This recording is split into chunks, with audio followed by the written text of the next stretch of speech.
नमस्कार दोस्तों, मैं शांडिल अनुज पथ ज्योति आईएएस प्लेटफॉर्म पर आपका स्वागत करता हूं। मैं आज आपसे आर्टिकल 368 जो procedure and power of the amendment के बारे में प्रावधान करता है, उनसे रिलेटेड जो केस लॉज हैं वो मैं आपसे डिस्कस करूंगा।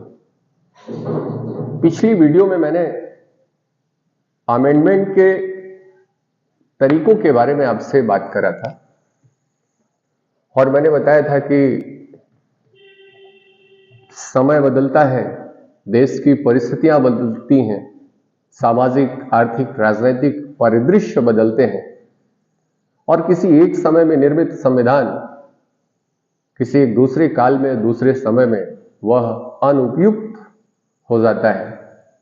तो ऐसा कोई मैकेनिज्म होना चाहिए, ऐसी कोई मशीनरी होनी चाहिए कि जो अपनी रिक्वायरमेंट्स को चेंज कर सके, मीट आउट कर सके, उन सिचुएशंस के अकॉर्डिंग अपने आप को चेंज कर सके।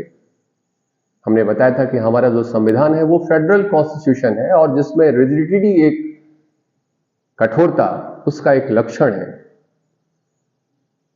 मैंने यह भी बताया था कि भारत का संविधान जो है ना तो ब्रिटेन के संविधान की तरह फ्लेक्सिबल है और ना ही अमेरिका के कॉन्स्टिट्यूशन की तरह रिजिड है, कठोर है। ये कठोरता और नम्यता का एक मिश्रित उदाहरण है भारत का संविधान। यानी ऐसे बहुतेरे प्रोविजंस हैं जिनका amendment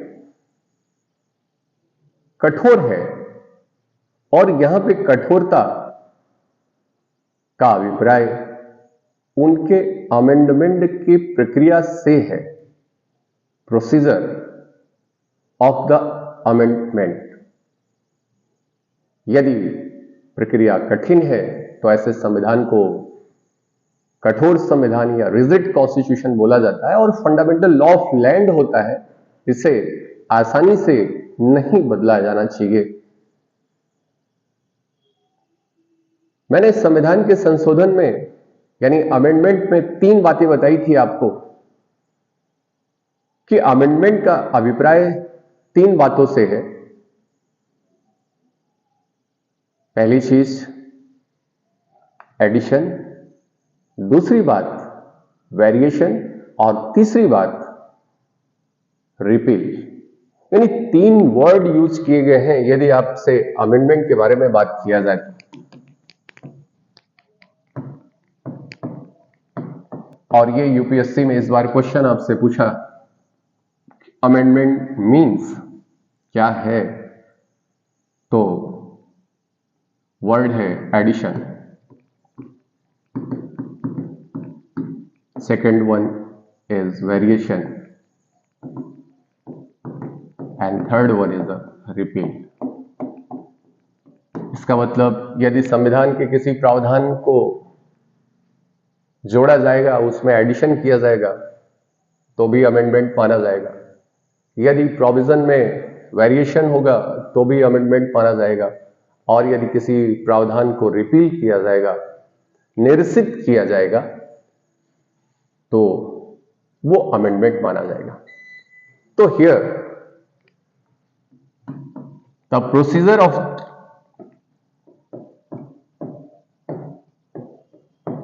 amendment of the constitution is given under article 368।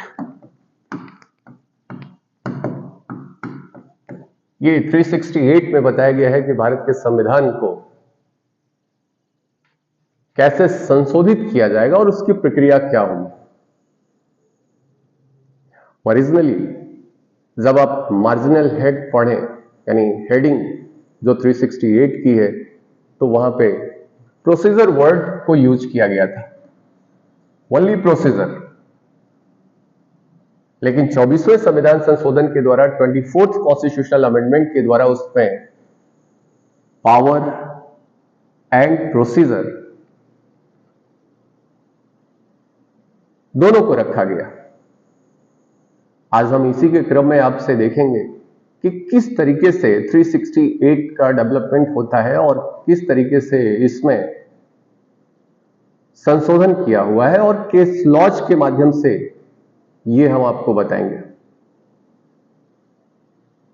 और फिर ये बताना है आपको कि क्या भाग 3 मौलिक अधिकारों का संशोधन किया जा सकता है या नहीं, 368 में जो प्रक्रिया बताई गई है उन प्रक्रियाओं को अपनाते हुए।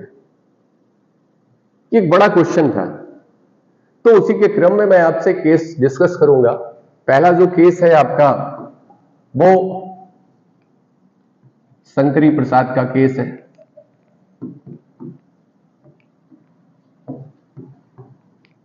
Versus Union of India, Shankari Prasad Deo versus Union of India 1951। Sajjan Singh versus state of Rajasthan,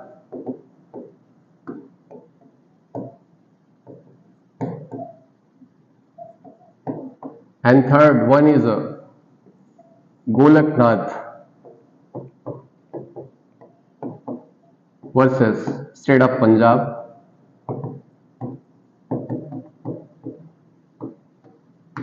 and next one is Keshwanand Bharti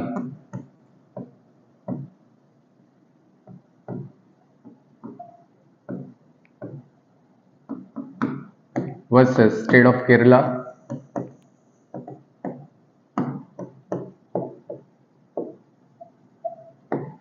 and next one is Minerva Mills Limited versus Union of India. इतनी केसेस मैं आपको आज बताऊंगा और इन केसों के बारे में मैं आपसे डिस्कस करूंगा वन बाय वन, और इसमें क्या क्या बातें बताई गई और क्या रेशियो हेल्ड हुआ, इससे देखा जाएगा। शंकरी प्रसाद का जो केस था वो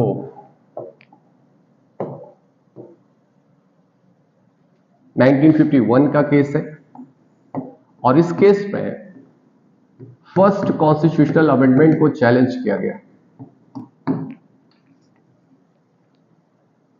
फर्स्ट कॉन्स्टिट्यूशनल अमेंडमेंट को एक आउटलाइन में दे रहा हूं, ये केस लॉज मैं आपसे डिस्कस करने वाला हूं, और किन किन अमेंडमेंट्स को चैलेंज किया गया उन्हें मैं डिस्कस करूंगा आपके साथ। यानी फर्स्ट कॉन्स्टिट्यूशनल अमेंडमेंट,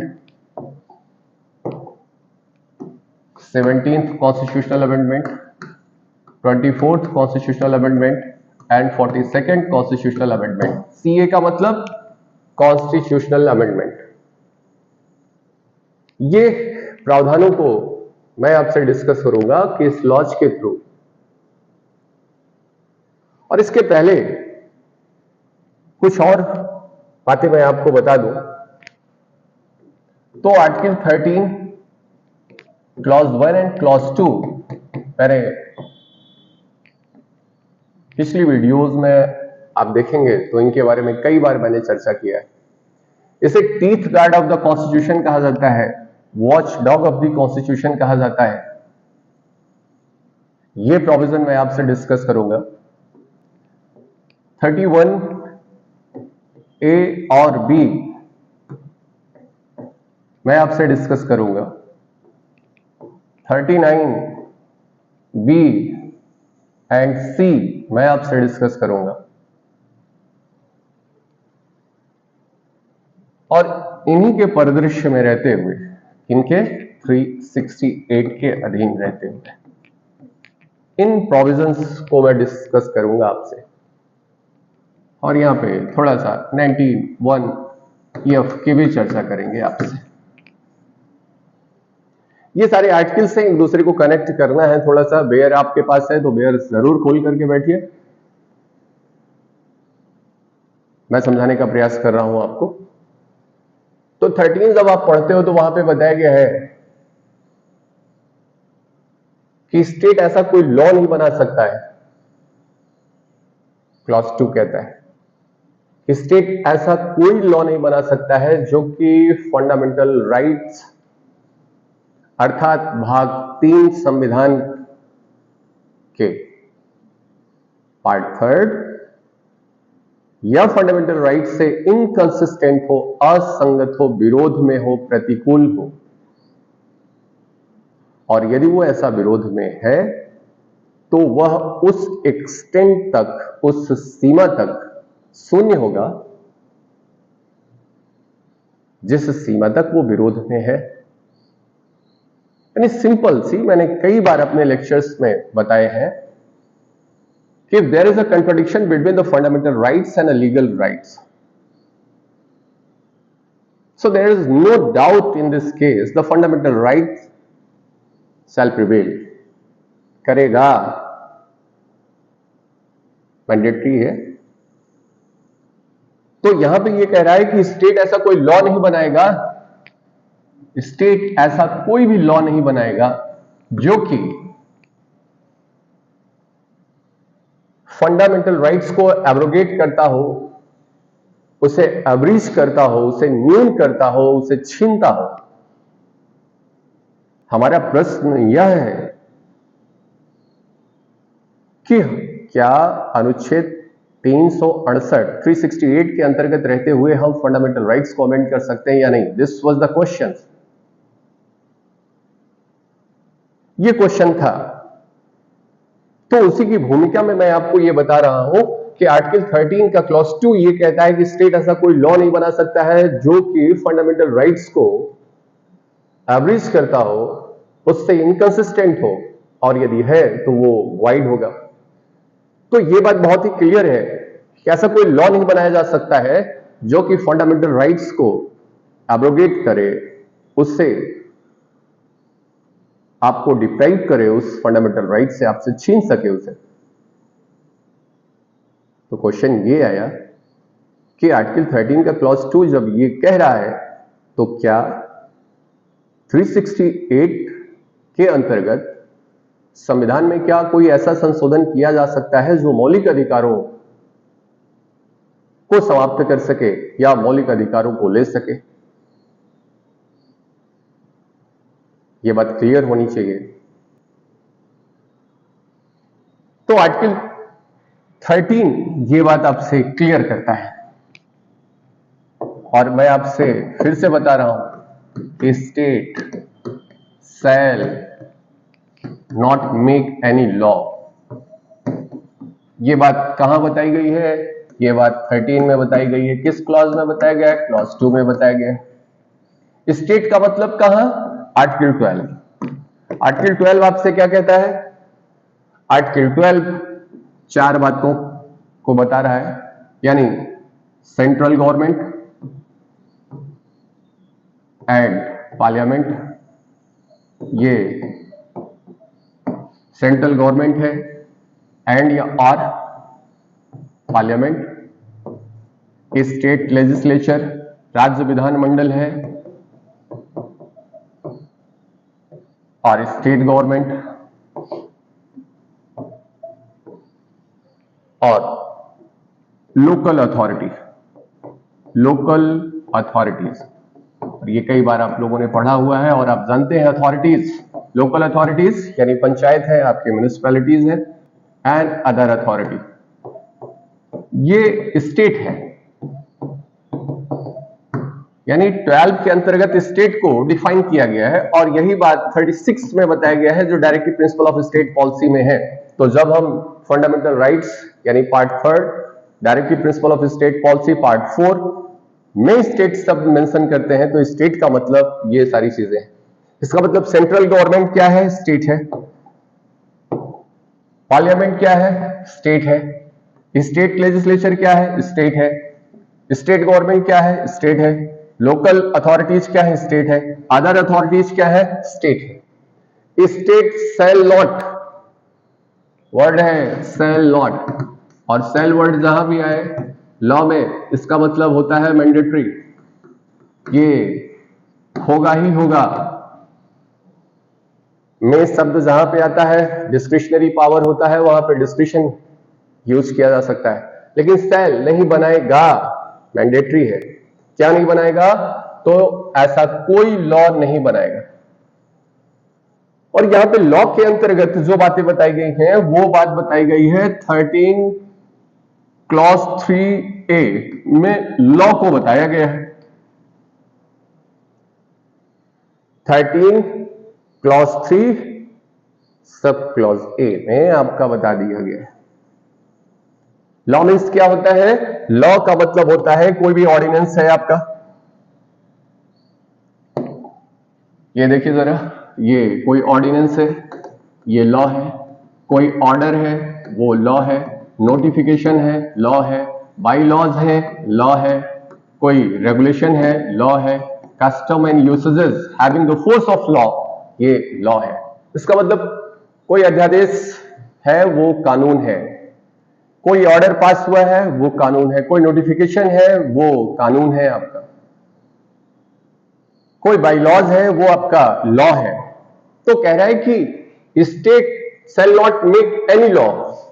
तो जैसे ही स्टेट आए वो 4 चीजें आपके माइंड में रिफ्लेक्ट हो, जैसे ही लॉ आए ये 8 चीजें आपके माइंड में रिफ्लेक्ट होनी चाहिए। State shall not make any law. तो आर्टिकल 13 ये बात क्लियर करता है कि स्टेट ऐसा कोई लॉ नहीं बनाएगा after the commencement of this constitution, after the 26th of January 1950। इसके बाद स्टेट ऐसा कोई लॉ नहीं बनाएगा। तो ये बात तो सीधे सीधे मना कर दिया है कि ऐसा कोई लॉ नहीं बनाएगा। For what purpose? The purpose is which is inconsistent, जो कि इनकंसिस्टेंट है, असंगत है, विरोध में है, किसके? फंडामेंटल राइट्स के। इसका मतलब कि ऐसा कोई लॉ बना करके आपके फंडामेंटल राइट्स को एब्रोगेट नहीं किया जा सकता है, छीना नहीं जा सकता, आपको डिप्राइव नहीं किया जा सकता है। तो 13 तो सीधे सीधे आपसे ये कह रहा है कि ऐसा कोई लॉ बना ही नहीं सकते आप, चाहे वो पार्लियामेंट हो, चाहे वो सेंट्रल गवर्नमेंट हो, चाहे वो स्टेट लेजिस्लेचर हो, चाहे स्टेट गवर्नमेंट हो, चाहे लोकल अथॉरिटी हो, चाहे अदर अथॉरिटी हो। No one can make the law. ऐसा कोई कानून बनाया ही नहीं जा सकता है कि जो कि फंडामेंटल राइट्स को एब्रोगेट करता हो। यदि करता है तो वो उस सीमा तक शून्य होगा। तो मैं आपसे यही कह रहा हूं कि पहला ही क्वेश्चन आपके सामने ये आया कि यदि फंडामेंटल राइट्स को लेने वाला, उसे छीनने वाला, उसे कम करने वाला, न्यून करने वाला यदि कोई कानून बनाया जाएगा तो वो शून्य होगा। अब मैंने आपसे क्या कहा? जब आप आर्टिकल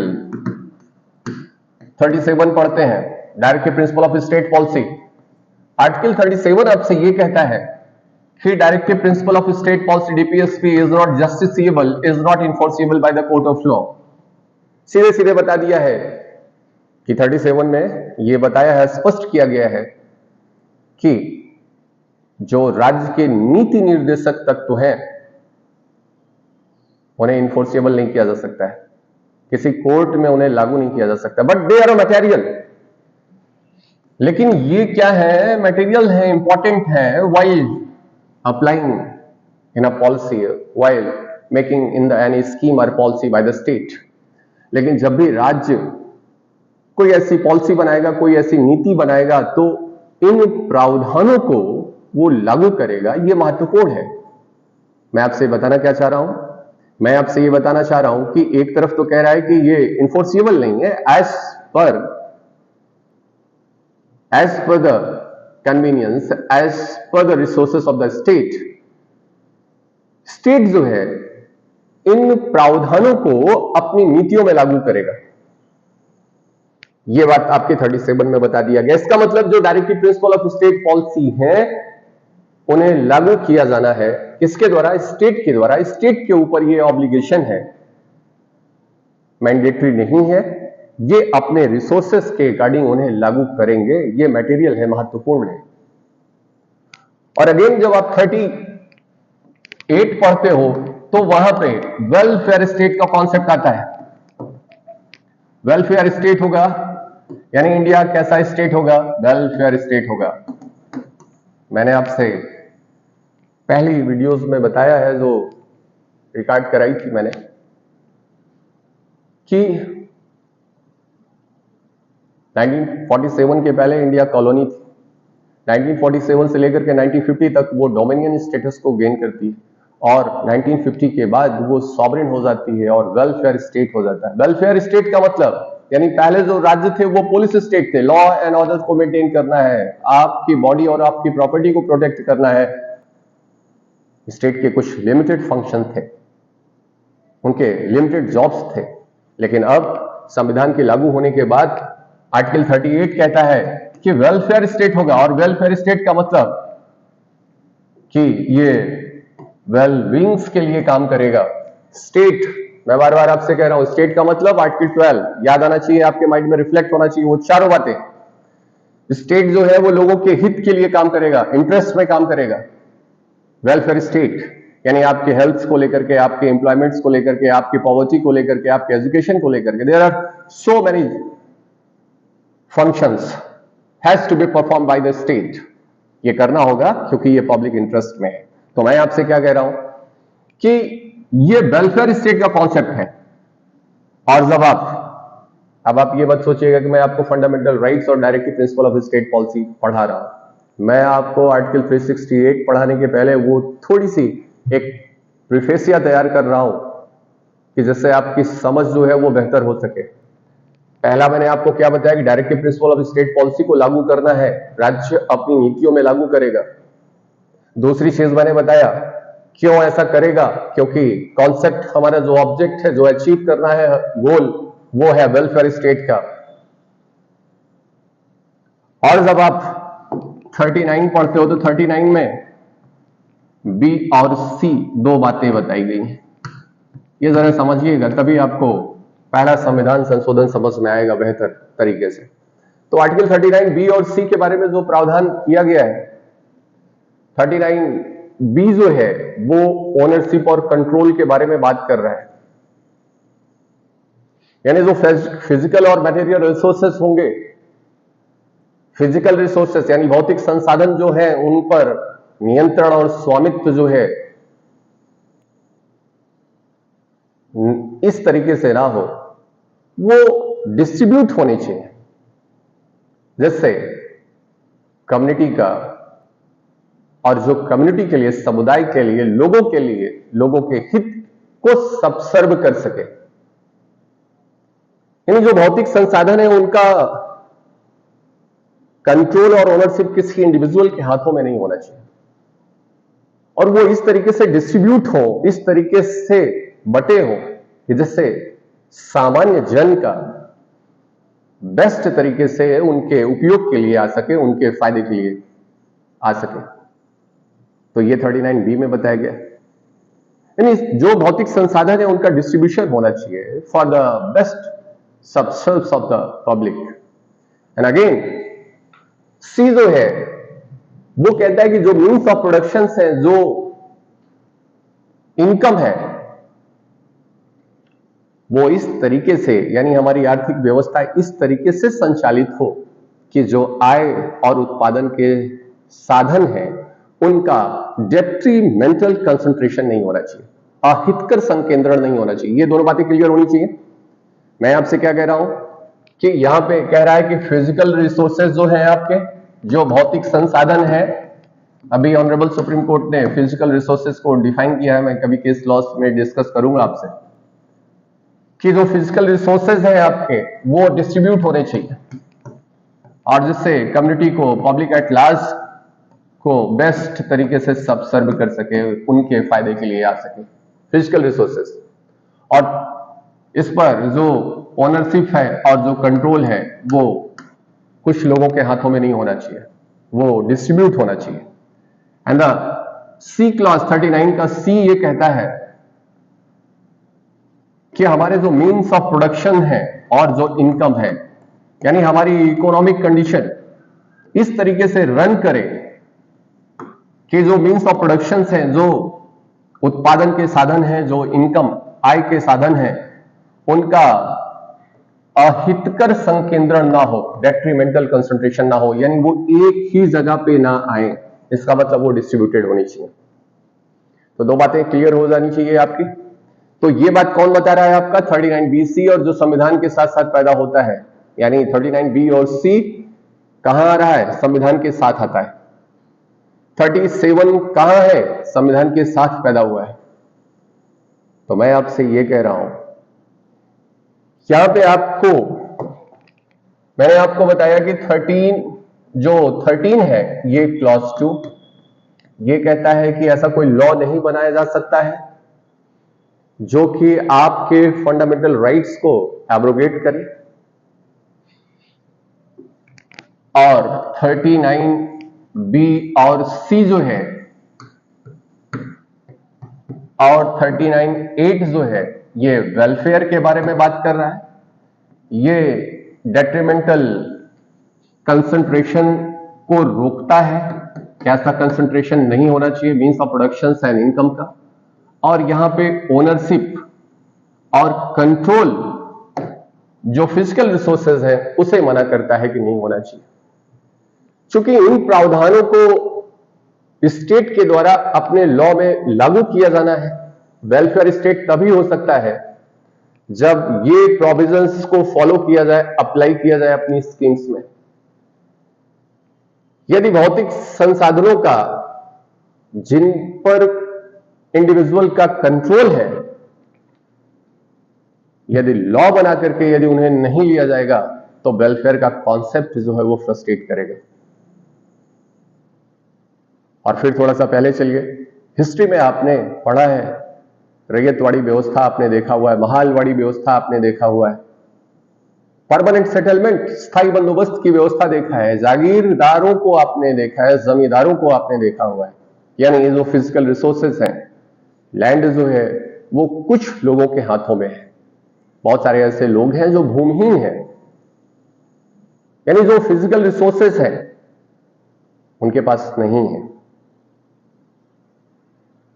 तो कुछ लोगों के हाथों में ये जो कंसंट्रेशन है ये डिस्ट्रीब्यूट होना चाहिए। और इसके लिए जिनके पास हजारों बीघे खेत है, और ये वैसे लोग हैं जो खेती नहीं करते हैं, और जो खेती करना चाहता है उनके पास खेत नहीं है, तो ये रियलाइज किया गया कि ऐसे जो रिसोर्सेस हैं उन पर जिनका कंट्रोल है, जो कि 39 मना करता है कि ऐसे रिसोर्सेस नहीं होने चाहिए, इनको डिस्ट्रीब्यूट होना चाहिए।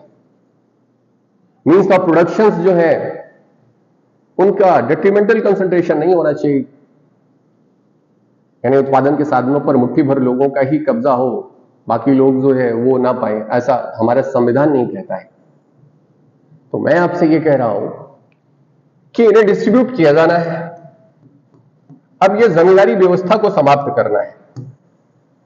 किन्हीं के पास 500, 800, 1000, 1500, 1400 इस तरीके की जो जमीनें हैं, इन्हें क्या करना है?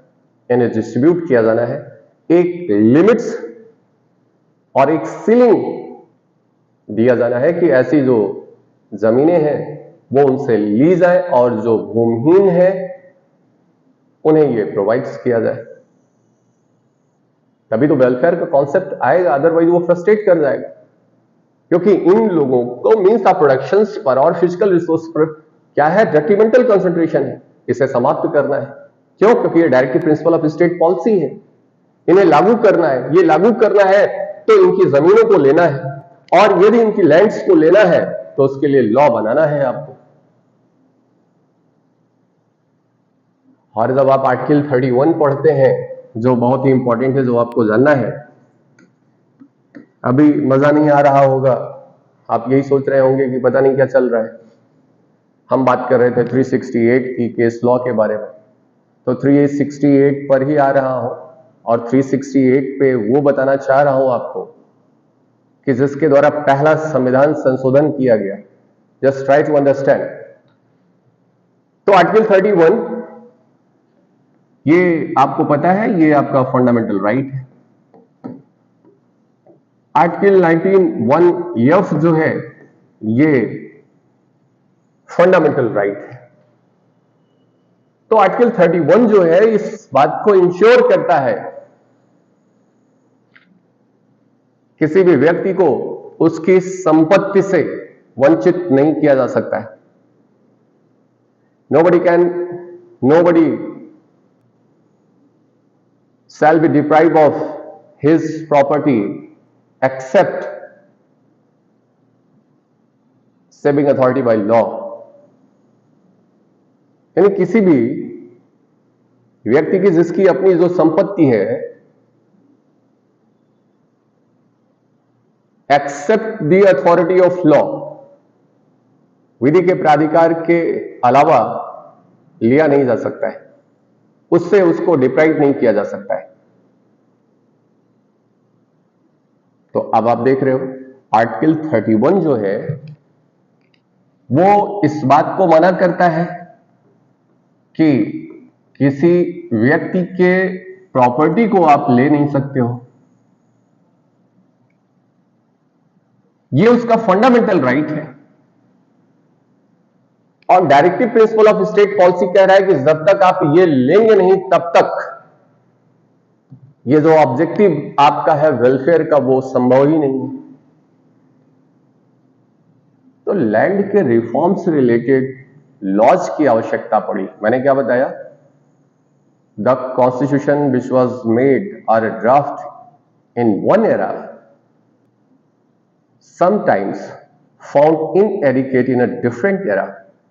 यानी एक समय में जो संविधान बनाया गया था अब वो अनुपयुक्त समझ में आ रहा है वो जो कानून है। तो इसके लिए एक मैकेनिज्म डेवलप होना चाहिए। और मैकेनिज्म क्या है कि आप इन प्रावधानों को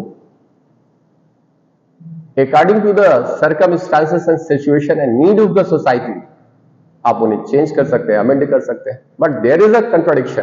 कंट्राडिक्शन क्या है कि फंडामेंटल राइट्स को आप ले नहीं सकते हो। ये आर्टिकल 13 बता रहा है कि फंडामेंटल राइट्स को लिया नहीं जा सकता है, छीना नहीं जा सकता है। और डायरेक्टिव प्रिंसिपल अपने आप पर अड़ा पड़ा है कि जब तक ऐसे मीन्स ऑफ प्रोडक्शन और इनकम्स और ऐसे ओनरशिप और कंट्रोल्स को आप लोगे नहीं तब तक वेलफेयर का कॉन्सेप्ट जो है वो फुलफिल नहीं हो पाएगा। तो कंट्राडिक्शन हो गया। तो इसी कंट्राडिक्शंस को समाप्त करने के लिए पहला संविधान संशोधन लाया गया, फर्स्ट कॉन्स्टिट्यूशनल अमेंडमेंट। पहला संविधान संशोधन, फर्स्ट कॉन्स्टिट्यूशनल अमेंडमेंट 1951। और ये पहला संविधान संशोधन आपको पता है ये प्रोविजनल पार्लियामेंट के द्वारा लाया गया। प्रोविजनल पार्लियामेंट ये क्या है? आपकी जो कंस्टिट्यूएंट असेंबली थी आपकी, ये कंस्टिट्यूएंट असेंबली ही आपकी पार्लियामेंट का काम कर रही है। मैं ऐसा क्यों कह रहा हूं?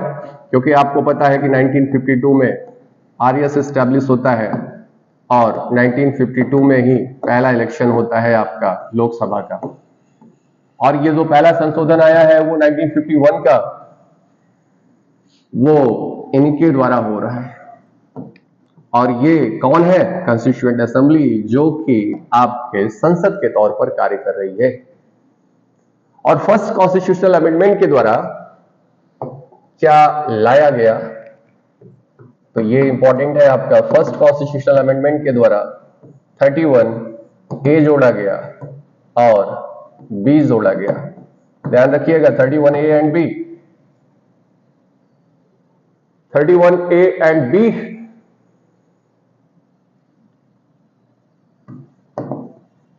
आर्टिकल। और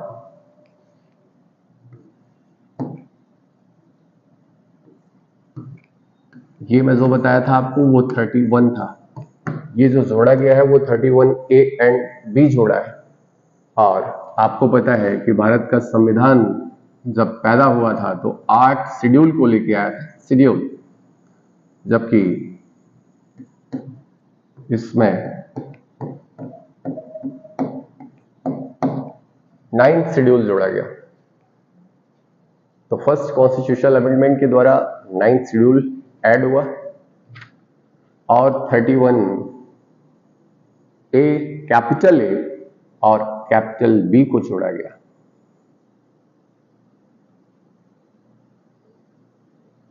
इसका मतलब यह है कि 31A और B के जो प्रोविजंस है उसमें यह बताया गया था कि ऐसा कोई भी लॉ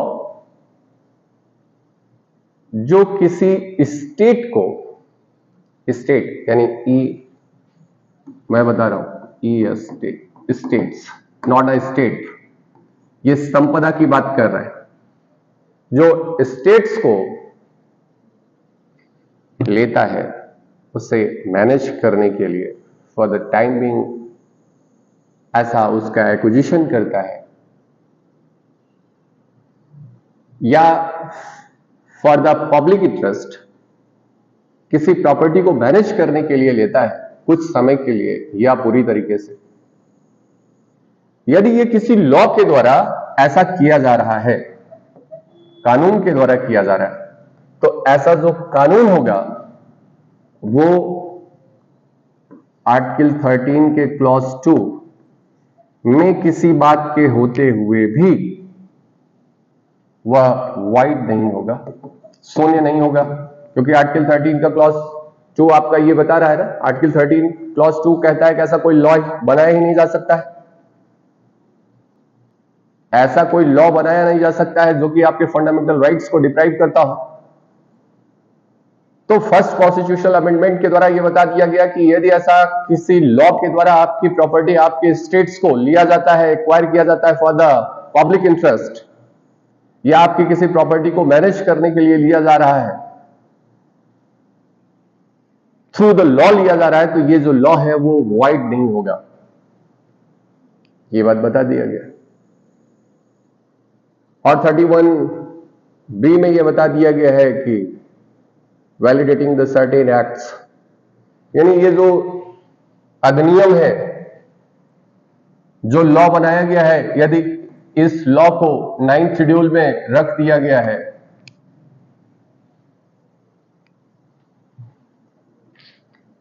तो वो जो एक्ट हैं भले ही फंडामेंटल राइट्स को एब्रोगेट करते हैं, छीनते हैं, न्यून करते हैं, वो वैलिड है, सेविंग क्लॉज है, सेव करते हैं इन लॉज को और रेगुलेशंस को, जो लैंड रिफॉर्म से रिलेटेड लॉज थे। तो मेरी बात आपको समझ में आई होगी कि पहली बार पार्लियामेंट ने पहला संविधान संशोधन 1951 में किया और उसके द्वारा 9th शेड्यूल ऐड करा और 31A और 31B को जोड़ा, और जिनमें यह स्पष्ट किया कि पब्लिक इंटरेस्ट में ऐसे किसी भी स्टेट को ऐसी किसी प्रॉपर्टी को लिया जा सकता है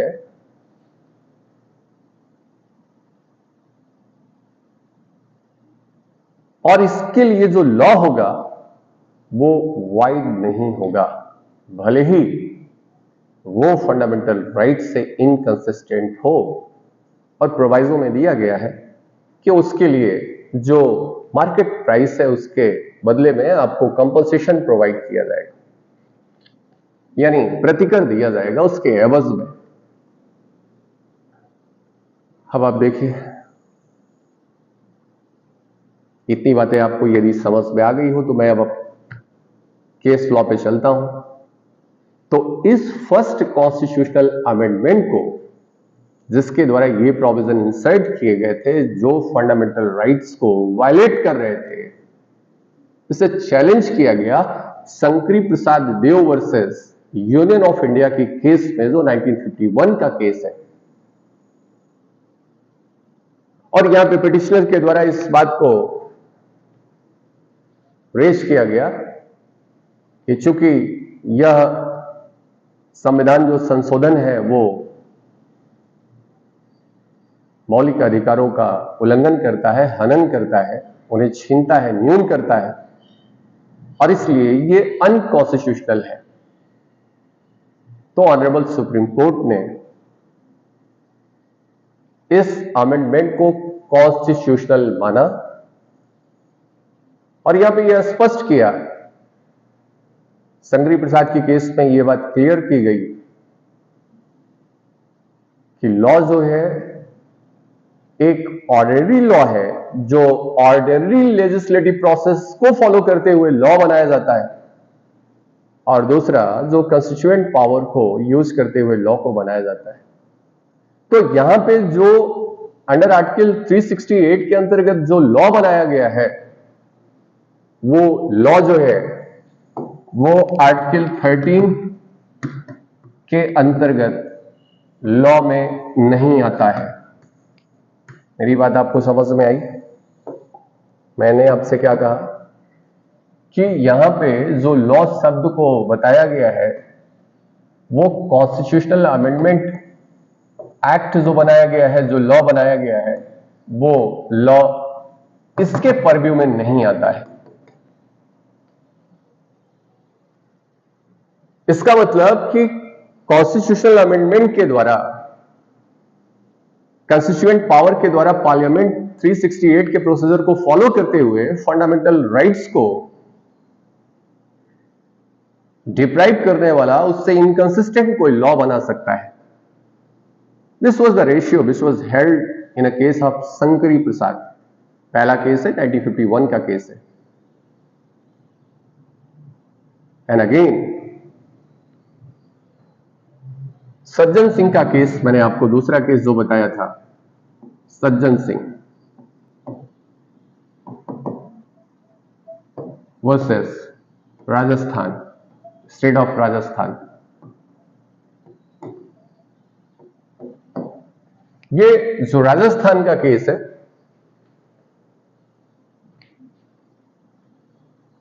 इसमें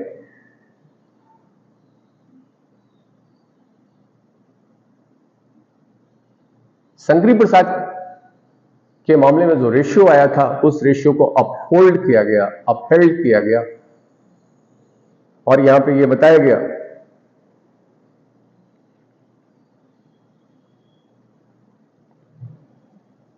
और ये कॉन्स्टिट्यूशनल बेंच थी, 5 जजेस की बेंच जो सज्जन Singh versus state of Rajasthan की थी।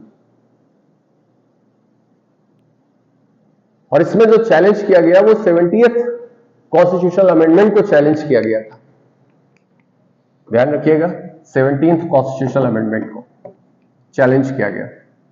और 17th कॉन्स्टिट्यूशनल अमेंडमेंट में जो 9th शेड्यूल थे, उन 9th शेड्यूल को एक्सपेंड किया गया। बहुत सारे ऐसे लॉज थे, approximate 44, not an exact figure, ऐसे लैंड रिफॉर्म से रिलेटेड लॉ थे जिन्हें 9th शेड्यूल में रख दिया गया। और यहां पे कंपनसेशन से रिलेटेड जो प्रोविजंस थे उन्हें और फ्लेक्सिबल बनाया गया, उनमें और क्लैरिटी लाई गई। तो 17वें संविधान संशोधन के द्वारा ऐसे बहुत सारे भूमि सुधार कानून जो 9th शेड्यूल में मर्ज कर दिए गए, रख दिए गए, इस अमेंडमेंट को अगेन चैलेंज किया गया था सज्जन सिंह के केस में। तो पहले संविधान संशोधन को शंकरी प्रसाद में और 17वें संविधान संशोधन को सज्जन सिंह के केस में जो 1965 में केस आई थी, इसमें चैलेंज किया गया। और जिसमें 5 जजेस की बेंच में 3:2 के रेशियो में जजमेंट पास किया गया और जिसमें यह बताया गया और शंकरी प्रसाद के जजमेंट्स को, उनके रेशियो को अपहोल्ड किया गया और उसे फॉलो करते हुए बताया गया कि parliament by the procedure under the article 368 can amend the fundamental rights. वो चेंज कर सकते हैं। सज्जन सिंह बहुत ही लैंडमार्क केस है, कॉन्स्टिट्यूशनल बेंच है, इसलिए महत्वपूर्ण है कि एक बार यूपीएससी में यह क्वेश्चन आपसे पूछा गया था।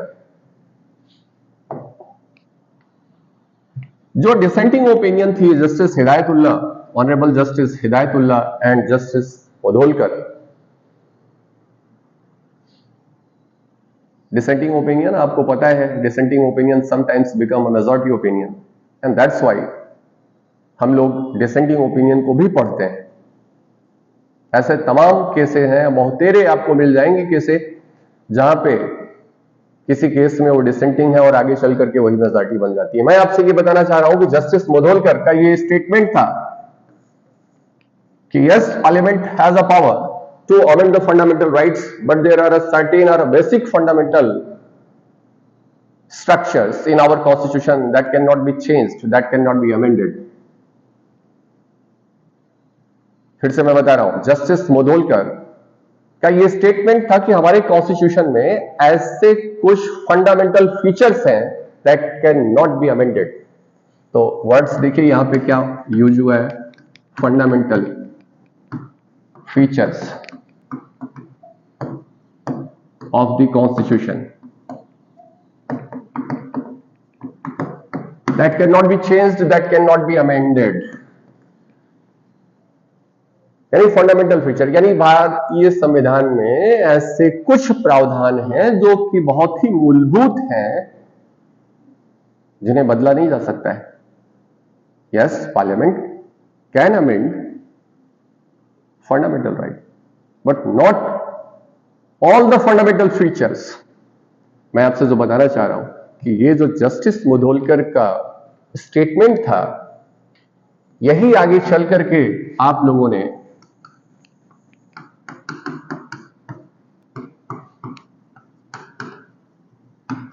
बेसिक स्ट्रक्चर के तौर पर पढ़ा है, जो कि केशवानंद भारती के केस में आता है। मैं आगे अभी आपको केशवानंद भारती के केस बताऊंगा। तो बेसिक स्ट्रक्चर्स का कॉन्सेप्ट आपका Keshavananda Bharati versus state of Kerala के केस में 1973 में आता है। उसके पहले जस्टिस मुधोलकर सज्जन सिंह के केस में फंडामेंटल फीचर्स की बात करते हैं। तो कभी स्टेटमेंट आपका यदि आता है कि ये कौन सी केस है जहां पे बेसिक स्ट्रक्चर्स के बारे में केशवानंद के पहले बात की गई है और ये स्टेटमेंट किसका है, तो आपको याद आना चाहिए ये सज्जन सिंह की केस है 1965 की। और नहीं तो आप फंडामेंटल फीचर्स देखेंगे सीधे केशवानंद भारती को टिक करके आएंगे, क्वेश्चन आपका गलत होगा। तो फंडामेंटल फीचर्स की बात जस्टिस मुधोलकर ने करी। तो मैंने आपसे कहा शंकरी प्रसाद और सज्जन सिंह दोनों मामलों में फर्स्ट कॉन्स्टिट्यूशनल अमेंडमेंट और 17वें संविधान संशोधन को कॉन्स्टिट्यूशनल डिक्लेयर कर दिया गया, कॉन्स्टिट्यूशनल डिक्लेयर किया गया। इसका मतलब फंडामेंटल राइट्स को अमेंड किया जा सकता है। 3:1 के रेशियो में यह बात बता दी गई। एंड अगेन लैंडमार्क केस आप लोगों ने पढ़ा है और याद भी है आपको, Golaknath versus state of Punjab राज्य, Golaknath versus state of Punjab राज्य, Punjab security and land tenure act 1953, Punjab security and land tenure act जो कि पंजाब में पास किया गया।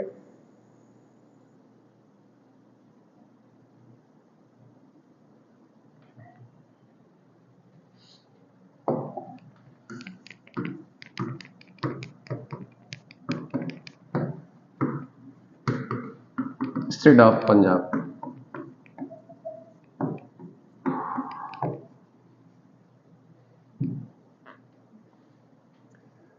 Punjab security of land tenure act 1953 का एक्ट था जिसे चैलेंज किया गया गोलकनाथ की केस में।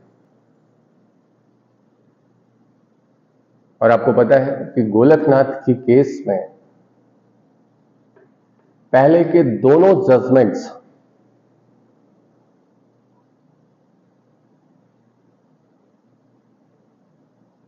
को समाप्त कर दिया और यह बताया कि the law which was decided by the previous cases by the honourable Supreme court was erroneous.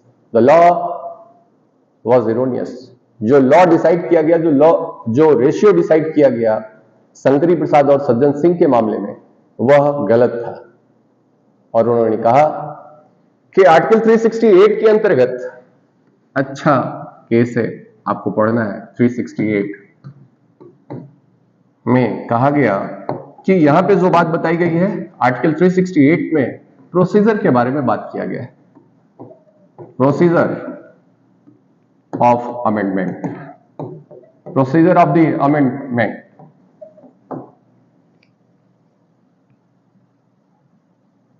Under Article 368 talks about the procedure of amendment, not provides for the power of the amendment. यहां पे power of the amendment की बात नहीं की गई है।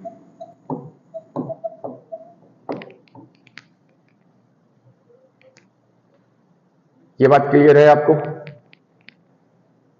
तो गोलकनाथ की केस में क्या बताया गया कि 368 case of head, marginal head को पढ़ते हैं तो वहां पे प्रोसीजर बताया गया था, वहां पे पावर के बारे में बात नहीं किया गया। इसका मतलब पार्लियामेंट ये जो पावर ड्रॉ करती है अपनी संविधान का संशोधन करने के लिए, according to the honourable Supreme Court in this case, वो आर्टिकल 245, 246 और 248 में ड्रॉ करती है, विड्रॉ करती है। The power of the parliament to amend the constitution, जो ड्रॉ किया जा रहा है कॉन्स्टिट्यूशन का, वो आर्टिकल 245, 46 एंड 48 में बताया गया है। आर्टिकल 368 में सिर्फ और सिर्फ प्रोसीजर के बारे में बात किया गया है। और 97 ऑफ लिस्ट 1, ये आपको पता है लिस्ट 1 जो है यूनियन लिस्ट है, एंट्री 97 जो है रेजिड्यूरी नेचर की है, और आर्टिकल 245, 46, 48 ये जो है वो पार्लियामेंट को पावर देता है कॉन्स्टिट्यूशन को अमेंड करने का, ना कि 368 पावर देता है। और इनके द्वारा बताया गया कि पार्लियामेंट के द्वारा यदि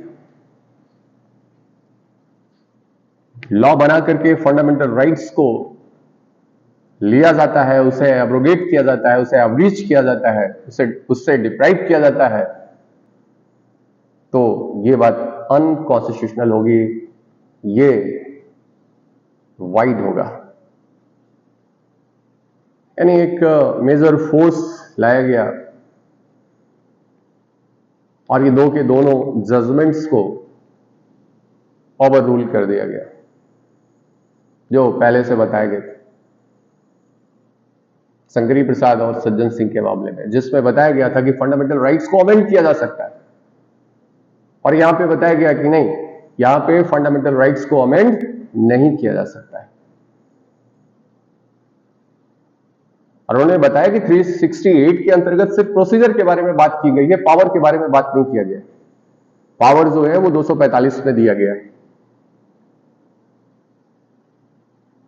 और यहां पे स्पष्ट किया गया कि 368 के अंतर्गत जो लॉ बनाया जाता है, जो अमेंडमेंट किया गया है, वह अमेंडमेंट आर्टिकल 13 के परव्यू में आता है और वो लॉ है। यानी 368 के प्रोसीजर को फॉलो करते हुए यदि कोई लॉ बनाया गया तो ये जो लॉ है वो with in the purview of article 13 है, और इस तरीके से ऐसा कोई लॉ नहीं बनाया जा सकता है bye adopting the procedure under the article 368 जो कि फंडामेंटल राइट से इनकंसिस्टेंट हो।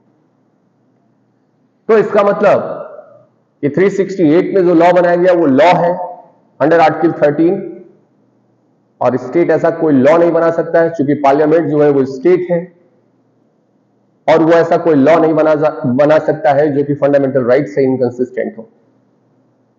तो मैंने आपको दो बातें बताई, क्या कि जो कि गोलकनाथ की केस में दो बातें बताई गई। पहली चीज क्या कि 368 में पहली बात तो ये है कि उसमें सिर्फ प्रोसीजर है, पावर नहीं है, और 368 के अंतर्गत जो लॉ बनाया जाता है वो आर्टिकल 13 के अंतर्गत लॉ माना जाता है, और इस तरीके से वो फंडामेंटल राइट को एब्रोगेट नहीं कर सकता है, और वो वाइड होगा। अब देखिए यहां पे एग्जीक्यूटिव और जुडिशरी का टसल जो है वो स्टार्ट हो जाता है। तो आपने क्या देखा, ये 1967 की केस है, 1967।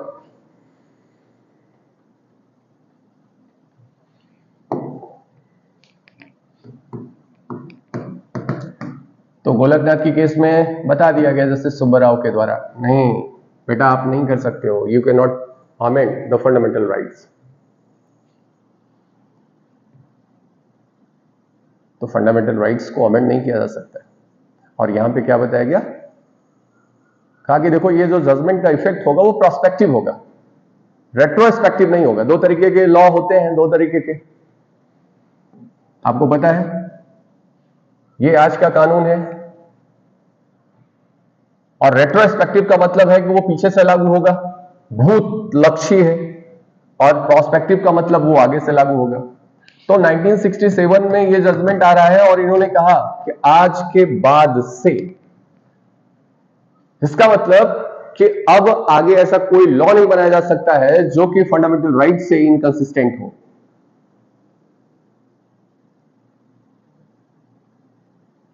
ऐसा कोई लॉ नहीं बनाया जा सकता है। प्रोस्पेक्टिवली यदि ऐसा कोई लॉ बनाया गया है, आगे भविष्य लक्ष्य है, भविष्य में ऐसा कोई कानून बनाया जाता है तो वो वाइड होगा, लेकिन जो पीछे बनाए जा चुके हैं कानून, उन पर ये जजमेंट प्रभाव नहीं डालेगा। तो इसीलिए प्रोस्पेक्टिव ओवर रूलिंग का कॉन्सेप्ट जो है ये आपसे पूछा जाता है, prospective over ruling. Prospective, retrospective का मतलब भूत लक्ष्य यानी पास्ट की बात कर रहा है, प्रोस्पेक्टिव का मतलब भविष्य लक्ष्य आगे, ओवर रूलिंग। तो आपसे ये क्वेश्चन पूछा जाता है कि प्रोस्पेक्टिव ओवर रूलिंग का कॉन्सेप्ट जो है वो किस केस में आया है, तो गोलकनाथ के केस में आया है। 368 में बनाया गया जो लॉ है, जो अमेंडमेंट है, वो लॉ की श्रेणी में आता है। ये किस केस में बताया गया? ये गोलकनाथ के केस में बताया गया है। 368 में सिर्फ प्रोसीजर की बात की गई है, पावर की बात नहीं की गई है। ये किस केस में बताया गया? ये गोलकनाथ के केस में बताया गया। तो कोई भी फैक्चुअल क्वेश्चन आपसे यदि इस पर पूछा जा रहा है तो आपको आंसर करना है। एंड अगेन मैं आपसे कहा कि एग्जीक्यूटिव और जुडिशरी के बीच में जो है वो कंफ्लिक्ट क्रिएट होता है, ये दिखाई पड़ता है, अपीयर हो रहा है। तो आपको ये पता है कि किसी भी जजमेंट्स को नलीफाई करना है तो उसका तरीका ये है कि फिर से संशोधन ले आ दो भैया।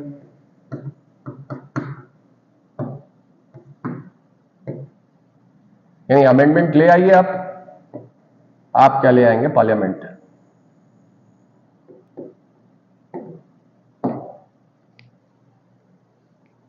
आपको मैं इसलिए कहता हूं कि आप ही की रिप्रेजेंटेटिव वहां पे हैं, तो आपके रिप्रेजेंटेटिव के द्वारा यदि कोई कार्य किया जाता है तो ये माना जाता है कि उस काम को आप कर रहे हैं। That's why. तो मैं आपसे क्या कह रहा हूं कि अमेंडमेंट किया गया संविधान में, 24th कॉन्स्टिट्यूशनल अमेंडमेंट लाया गया, 24वां संविधान संशोधन, बहुत ही इंपॉर्टेंट है। और ये किसके इफेक्ट में आया हुआ है, किसके प्रभाव में आया है? Golaknath versus Union of India के प्रभाव में आया हुआ है। तो गोलकनाथ की केस में जो बातें बताई गई थी उन्हें नलीफाई करना है, तो उसमें जरा देखिए कि 24वें संविधान संशोधन के द्वारा क्या जोड़ा गया? 13 का 4 जोड़ा गया। 13 में क्लास 4 ऐड किया गया, ध्यान रखिएगा। 368 में क्लॉज 3 ऐड किया गया, और मार्जिनल जो हेड था प्रोसीजर के साथ साथ वहां पावर ऐड किया गया कि भाई आप कह रहे थे सिर्फ प्रोसीजर है, तो चलिए अब मैं लिख देता हूं कि यहां पे procedure of the amendment of constitution and power thereof, procedure as well as power, ये मार्जिनल हेड पे रख दिया गया। 13 में क्लॉज 4 जोड़ा गया और 368 में क्लॉज 3 जोड़ा गया। ये क्या कह रहा है? 368 में यदि कोई अमेंडमेंट करके कोई लॉ बनाया जाता है तो 13 क्लॉज 4 कह रहा है कि वह विधि नहीं होगा। यह स्पेसिफिकली मेंशन कर दिया गया कि बाय अडॉप्टिंग द प्रोसीजर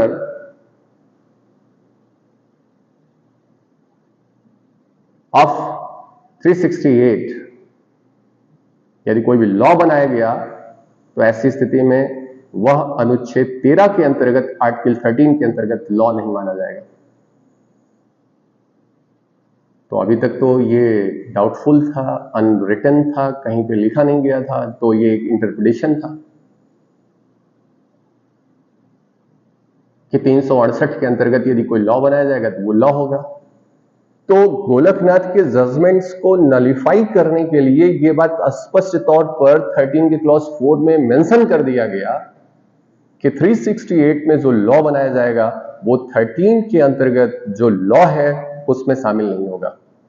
इसका मतलब वो 13 के परव्यू से बाहर हो गया और 368 के क्लॉज 3 में भी ये बात मेंशन कर दी गई।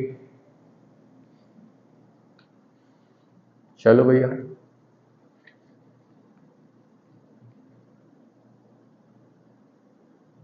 तो यहां तक की बातें मेरे हिसाब से आपको क्लियर हो जानी चाहिए। प्रोसीजर की जगह प्रोसीजर और पावर हो गया, 13 में वो बातें जोड़ दी गई। एंड अगेन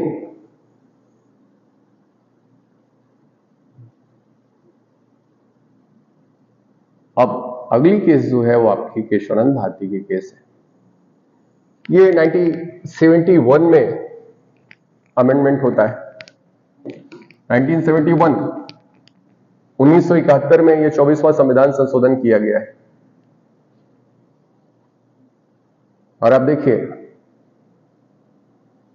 फिर 25वां संविधान संशोधन आया, 24th एंड 25, और 25 जो है आपका 25th जो कॉन्स्टिट्यूशनल अमेंडमेंट है उसमें जोड़ा गया 31C। आप इसे पकड़ पा रहे हैं? टोटल प्रोविजंस की ही बात कर रहा हूं मैं आपसे। फिर से रिमाइंड करा दूं, मैंने आपसे ये बात बताया था 31 में 3 class, capital A, capital B and capital C. A और बी जो है ये फर्स्ट कॉन्स्टिट्यूशनल अमेंडमेंट के द्वारा लाया गया था 1951 में, और सी जो लाया गया वो 25वें संविधान संशोधन के द्वारा लाया गया। Constitutional amendment 25th constitutional amendment के द्वारा लाया गया। तो ये बात क्लियर होनी चाहिए आपकी। और इसके पहले मैंने आपको 24th कॉन्स्टिट्यूशनल अमेंडमेंट बताया, ये बातें जोड़ दी गई, ये जोड़ी गई, ये जोड़ी गई और ये जोड़ी गई, ये। और फिर देखिए 25th कॉन्स्टिट्यूशनल अमेंडमेंट के द्वारा यह बताया गया कि यदि 39 जो अभी मैंने आपको पहले बताया था, बी स्मॉल बी है और स्मॉल सी है। प्रोविजन में कैपिटल ए और स्मॉल ए ये फर्क होते हैं, ये आप समझिएगा जरा। तो यहां पे स्मॉल बी एंड सी के बारे में बात किया गया है, 39 बी एंड सी। बी में मैंने आपको क्या बताया, ownership and control of the physical resources. C में मैंने आपको क्या बताया था कि means of the production and income. ये बताया था कि डेट्रीमेंटल कंसल्टेशन नहीं होना चाहिए। इससे रिलेटेड यदि कोई लॉ बनाया जाता है, इन्हें अप्लाई करने के लिए, इन्हें लागू करने के लिए यदि कोई लॉ बनाया गया है, ऐसा कोई लॉ बनाया जाएगा, तो भले ही ऐसा कानून जो है वो आर्टिकल 14 का, आर्टिकल 19 का वायलेशन करे, ये लॉ प्रिवेल करेगा।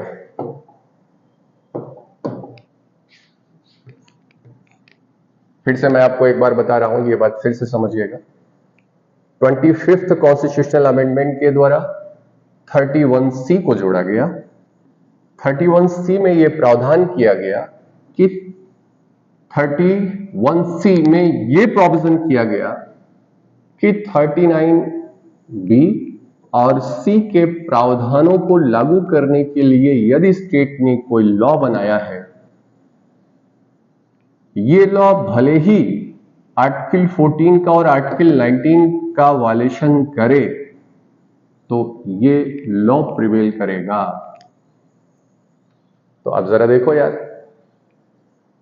यहां पे भी directive principle of state policy के प्रावधानों को लागू करने के लिए जो कानून बनाया जा रहा है वो भी फंडामेंटल राइट पर प्रिवेल करेगा। ये 31C में बताया गया है, 25वें संविधान संशोधन द्वारा लाया गया है। और 24वां संविधान संशोधन जो है वो ये कह रहा है कि 368 के अंतर्गत जो लॉ है वो लॉ नहीं होगा।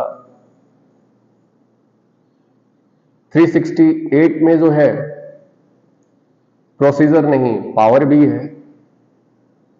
एंड अगेन इस कॉन्स्टिट्यूशनल अमेंडमेंट को यानी 24 और 25 को जो है वो चैलेंज किया जाता है। 24 एंड 25 कॉन्स्टिट्यूशनल अमेंडमेंट को अगेन केशवानंद भारती के केस में।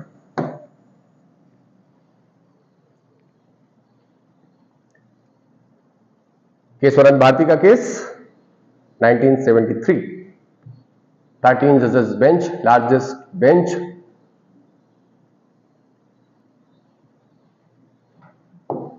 आज तक की सबसे बड़ी बेंच है ये। 7:6,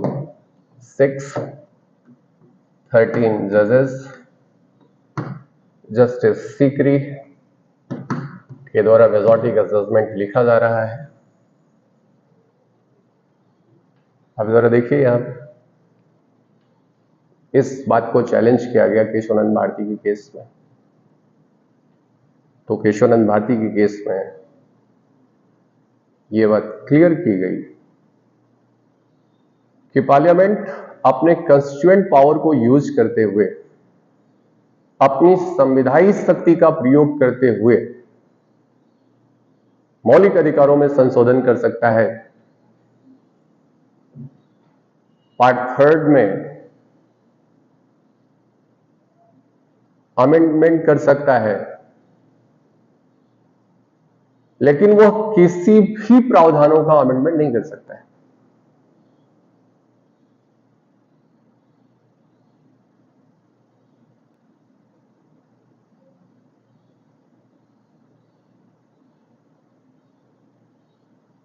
और यहां पे जो मैंने आपको सज्जन सिंह के केस में बताया था कि कुछ बेसिक फीचर्स, फंडामेंटल फीचर्स की बात की गई थी, उसी को यहां पे बेसिक स्ट्रक्चर के तौर पर माना गया और यह बात क्लियर की गई कि संविधान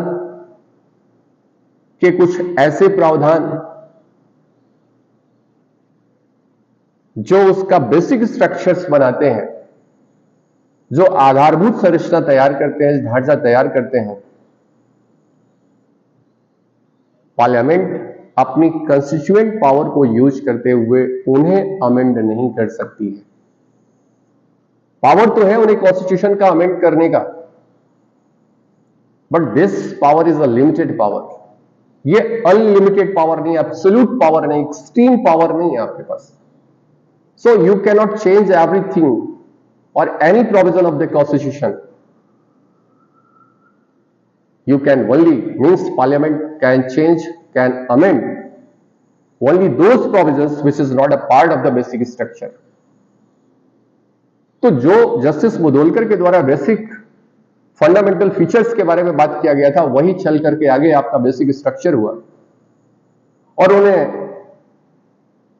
इलस्ट्रेटिव फॉर्म में चीजों को बताया कि these are the characteristics of our constitution which is part of the basic structures, जिसमें सेकुलरिज्म को बताया गया, डेमोक्रेसी को बताया गया, सॉवरेनिटी को बताया गया, ये रिपब्लिक वर्ड्स को बताया गया, ये इलस्ट्रेटिव फॉर्म में बता दिए गए। तो क्वेश्चन किया गया उनसे कि बेसिक स्ट्रक्चर्स क्या है, तो ऑनरेबल सुप्रीम कोर्ट ने कहा it will be decided by time to time. ये क्या है, ये समय समय पर निर्धारित किया जाता रहेगा कि बेसिक स्ट्रक्चर्स क्या है।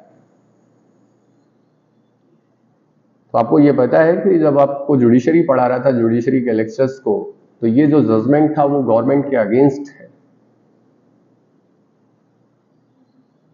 यानी आप संशोधन कर सकते हैं लेकिन असीमित शक्ति नहीं है आपके संशोधन करने की, यानी आप सभी प्रावधानों को परिवर्तित नहीं कर सकते हैं। और इसी बेसिक स्ट्रक्चर्स को ही ग्रैंड नॉर्म्स कहा जाता है।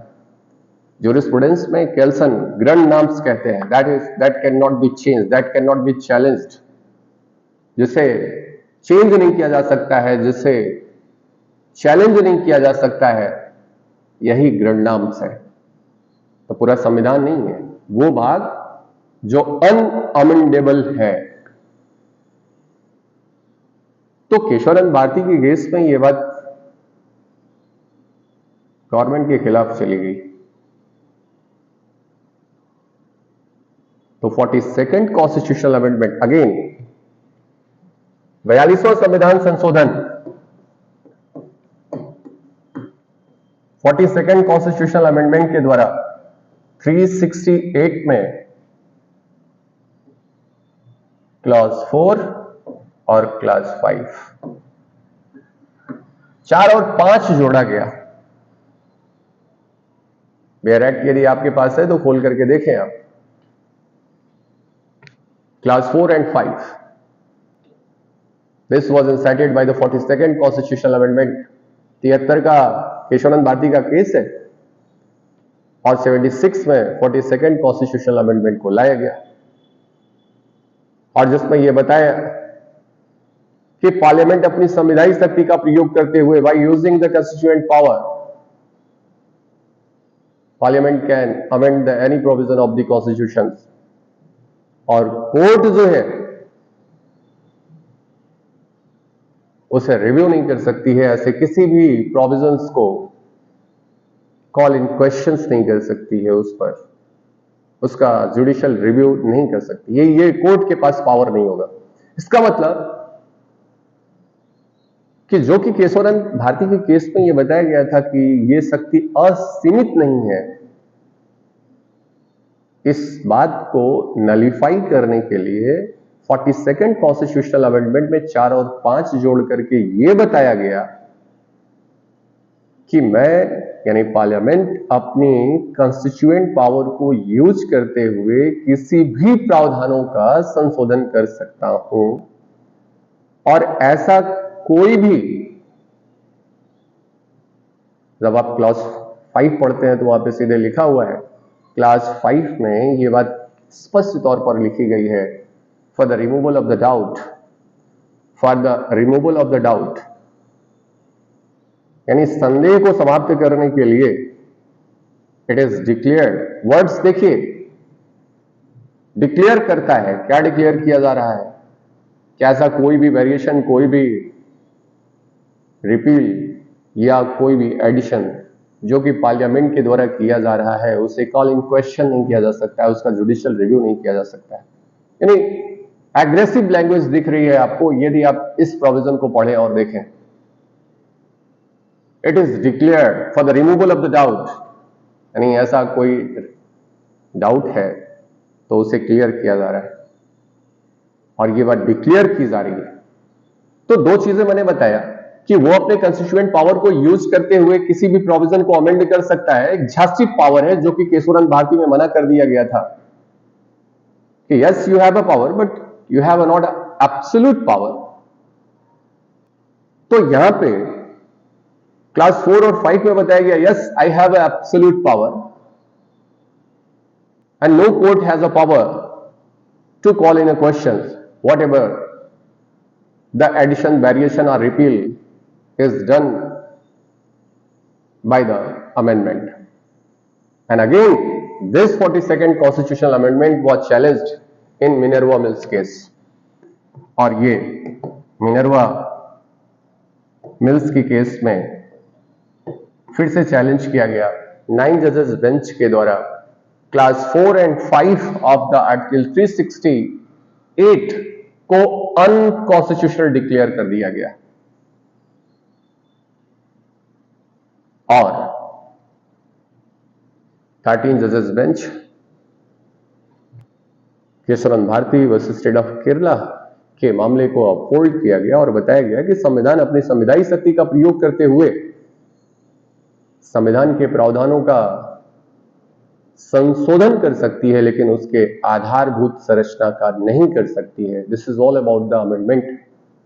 कि जो बातें थी केस लॉज के थ्रू, अब बेसिक स्ट्रक्चर्स क्या है, बेसिक स्ट्रक्चर के टेस्ट क्या है, आइडेंटिटी टेस्ट क्या है, विड्थ टेस्ट क्या है, कौन कौन से ऐसे प्रोविजन है जो बेसिक स्ट्रक्चर्स है। मैंने बेसिक स्ट्रक्चर्स को डील नहीं किया, वो एक सेपरेट लेक्चर बन जाएगा कि बेसिक स्ट्रक्चर्स क्या है और किन किन केसों में किन किन प्रोविजंस को आपके कॉन्स्टिट्यूशन को बेसिक स्ट्रक्चर्स बनाया गया।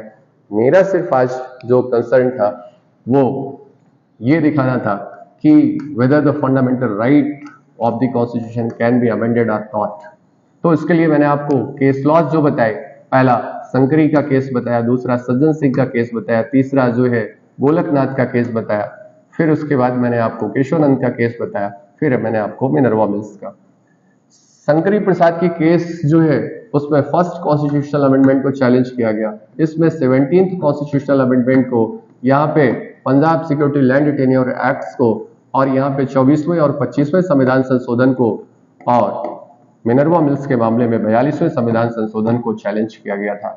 तो आपने देखा कि अल्टीमेटली जो कंक्लूजन है वो आपका ये है कि पार्लियामेंट के पास पावर है, वो फंडामेंटल राइट को अमेंड कर सकता है, लेकिन ये पावर जो है वो लिमिटेड पावर है, ये एब्सोल्यूट पावर नहीं है।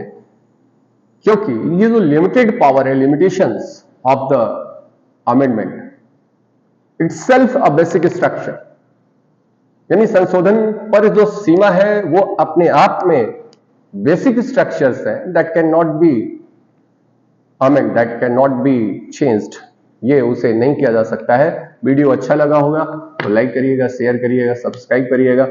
यदि कोई डाउट है तो जरूर क्वेश्चन करिएगा।